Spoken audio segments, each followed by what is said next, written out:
ये डॉल की शादी की कहानी है। चलिए स्टार्ट करते हैं। रजनी अपने भोले मुखड़े को नन्हे घुटनों पर रखी उदास बैठी थी। उसे अपनी डॉल मेरी की शादी करनी थी। सबकी डॉल की शादी धूम धड़ाके से हो रही थी। बीना की डॉल रानी का भी कल ब्याह हो गया। मोहल्ले में बस रजनी की ब्याह डॉल की बिन बिन ब्याही रह गई थी।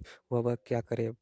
गुड्डे वाली लड़कियां गुड्डू की शादी में 10 रुपए नगद और 2 पैकेट चॉकलेट, 2 डब्बे बिस्कुट और प्रति बाराती को एक गुब्बारा लेने के लिए कम में राजी न थी। बड़ी मुश्किल से एक गुड्डा मिला। 8 रुपए नकद पर आया, परंतु अन्य मांगे वैसी ही थी। खिड़की पर पार उड़ती तितलियां तितलियां चहचहा रही थी। कैसे भी हो इसी हफ्ते मैरी का ब्याह करना ही था।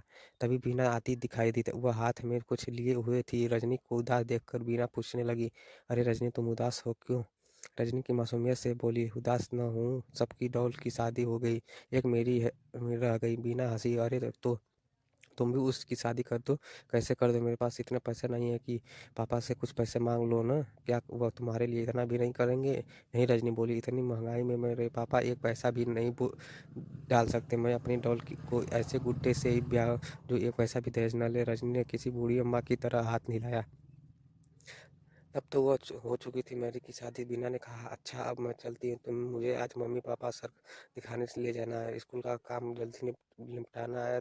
रजनी वहीं खड़ी थी। कुछ देर बाद ट्रक का हॉर्न सुनकर उसके चौंक गई। देखा कि ट्रक बगल वाले घर के दरवाजे पर खड़ा था। कई दिनों के साथ वाला मकान खाली था। वह दौड़कर अंदर चली गई। माँ रजनी जोर से चिल्ला रही थी। क्या है बेटी, क्यों चिल्ला रही हो? माँ ने पूछा। माँ, हमारे नए पड़ोसी आ गए हैं, मैं जाती हूँ उन्हें देखने। माँ भी बहुत खुश होकर बोली, अच्छा, उनके घर में कोई गड़बड़ न करना। रजनी बाहर आ गई। ट्रक में से सामान उतारा जा रहा था।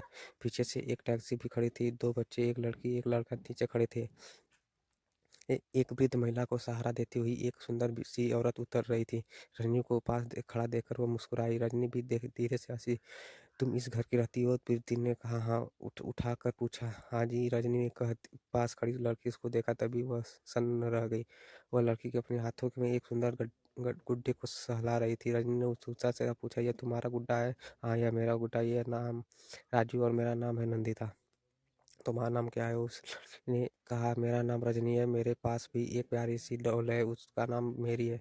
नंदिता बोली, उस पर उसकी तो शादी हो गई होगी ना? नहीं, कोई भी लड़की बिना दहेज के अपने गुड्डे से ब्याह करने के लिए राजी नहीं। कोई ऐसी लड़की मिलेगी जो अपने गुड्डे से ब्याह दहेज न लो, उसी से मैरी का ब्याह करूंगी। मेरे पास इतने पैसे तो नहीं है।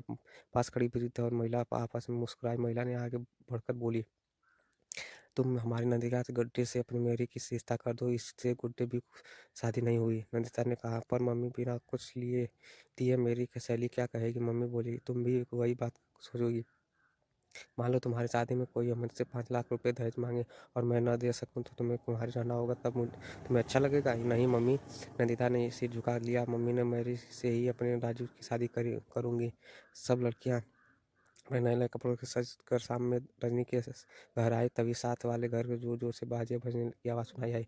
नंदिता की सखियां फूलों की पलकों गुड्डू को बैठाए बारात पर ला रही थी। रजनी बारात की आगवानी के लिए दौड़ी। खूब धूमधड़ाका मरी और राजीव की ब्याह हुआ। सब लड़कियां चकित थी। बिना दहेज के नंदिता ने अपने इतने प्यारे गुड्डे का रजनी की गुड़ियों से ब्याह कर दिया। आज रजनी की गुड़िया चल गई थी, परंतु फिर भी वो खुश थी। ये कहानी आपको अच्छी लगी तो मेरे चैनल को सब्सक्राइब कर